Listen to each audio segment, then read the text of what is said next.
guys, and happy Halloween. Or, hey guys, it's JoJo Siwa. Right? Do I look like her? It's Halloween. Bear with me. I didn't think this through. And then when it dawned on me that I'd be filming this video dressed as JoJo Siwa, I thought, that works. That's fine. My friends who are at home might even like that. Right? I hope you know who JoJo is, or this is just very, very silly. So, my second grade friends are working with fall colors, fall leaves. Okay, so we'll start this with a black crayon, okay? You could also use a brown crayon. So I guess I started this off saying we were using warm colors, but it's not just warm colors, okay? We are just trying to think of fall, okay? So I'm gonna start, we're going from one corner to the other, but not completely. I'm gonna start about an inch up from that corner. I'm gonna come all the way up to about an inch from that one. Notice my line is not straight. I didn't need a ruler or anything. And then you're gonna go from the tip of one to about an inch or so in to the other. And you can sort of scoop down like this. And I sort of swooped in and then came out for that one. It's almost like a letter S that got a little stretched out if you look at it. Like if it kept on going, that would turn into an S. Now, this here has a jagged edge, the way some leaves do. I don't know if you can see that. Okay, and you can do that. It's not, you don't have to though. Okay, so I'm gonna walk you through both. This one would just be smooth, and then come out and in, out, in. It's a zigzag line that is sort of on its side. And you follow, and you come out, in, out, in.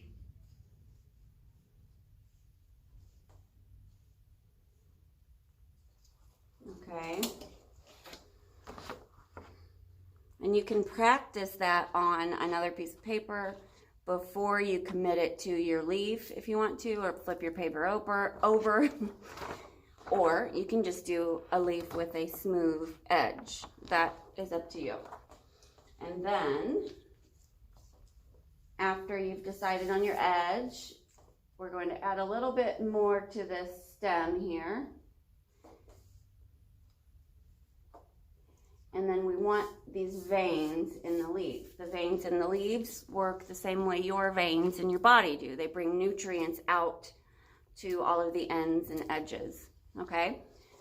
So you can have super straight veins, or you can have veins that sort of bend with the shape of the leaf. And some leaves even have veins off of these veins. If you've got those huge, you know, maple leaf veins, or, you know, I mean, I can think of a lot of different ways that leaves look. But most of my friends have just stuck with this look here, okay? And I'm drawing a little bit lightly with this crayon. And then you can see here where it's all a little bit darker, all of my lines. And I've got red and orange and yellow. And then I did some scribbly lines around in this area here with white crayon, because when you then go over it with a watercolor paint, you'll be able to see that white come up like magic ink, you know, that invisible ink type stuff. Okay, and that's why I love mixing crayon and watercolor paint, because of that reaction. Because oil and water do not mix. So you're going to do sketching with, you know, your black or brown, and then you're going to think about the colors of fall. So I'm going to get out oranges and reds, browns, tans. You know, you've got lots of colors that work. You can use green too. That's why I said this wasn't just the warm colors, okay? Let me grab my finished one.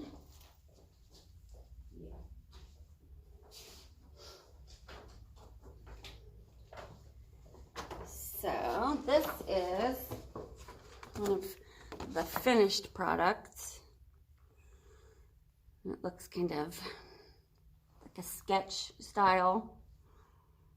And you can really see the different mediums when it's all done coming through. And mixing those two is just lots of fun, especially if a kid, an artist, has never seen that before. It's kind of shocking to see the white crayon lines pop up. This is an example from one of the older groups where we were studying different kinds of leaves. Okay. So after I've gotten all of the colors out, and I do want to do green around the background, but I'm going to use the white crayon beforehand because I want that effect that I love so much. So I want to make sure I do that before I start all of the coloring. So you could do, you know, circles, like polka dots, swirls with your white crayon. But then with your fall color crayons, I would like you to use it to sort of outline the leaf itself and these little sections here.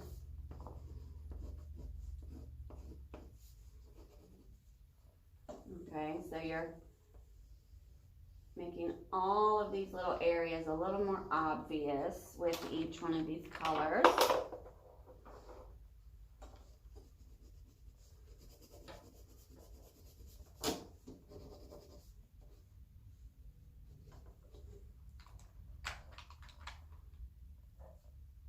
Okay, and then when you do start the painting process, you want to make sure that you've got the right amount of water and paint.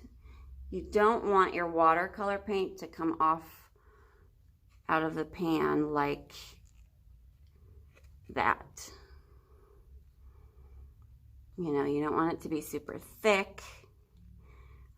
This is really way too thick to be doing this sort of project with, okay, because it would color right over that waxy crayon. Even though it's not supposed to, it's just kind of being overpowered, the crayon. So we want to make sure that we've got enough water for the water and the oil and the crayons to react. So basically that water is going to be sort of repelled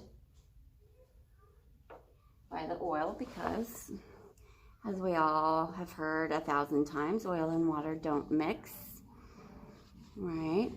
So you can see how it just rolls right off of the crayon.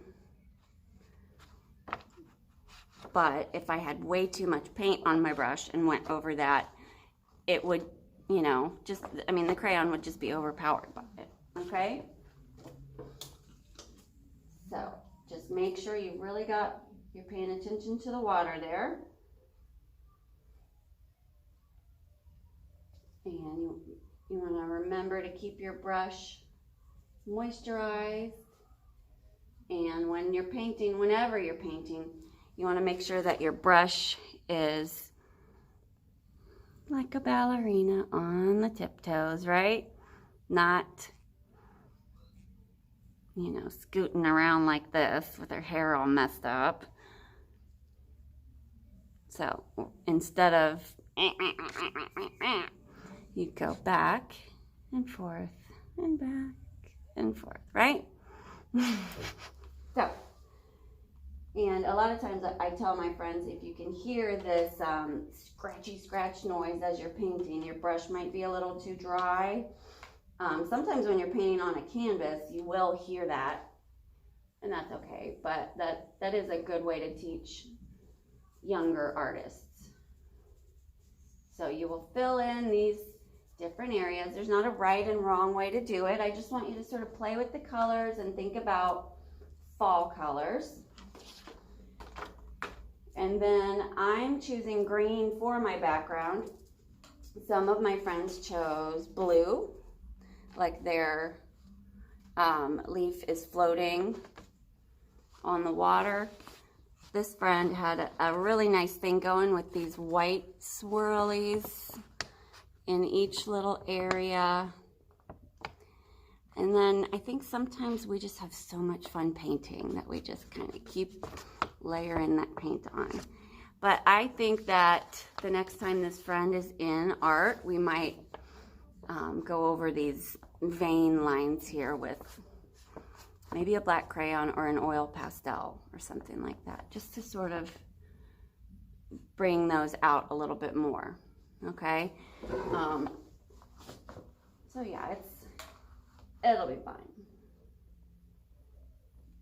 So now I'm going to add, I made this green a little darker. You could even do different shades of, you know, you could do more than one shade around it as well.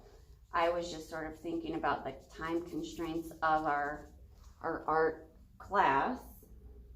That's one lovely thing about the distance learning, though. You could keep coming back to this and adding to it. So yeah, I never really get tired of that white crayon and watercolor reaction. So you will end up with something sort of like this. Of course, even better though, because it will be all your own. There's not really a wrong way to do it. I just want you to try things out, okay? And I'd love to see your work. And I'd love to see your Halloween costumes. And what else? I'd just love to know what you're up to. So, yeah. Oh! The glitter's getting in my brain, maybe. Happy Halloween. Have fun.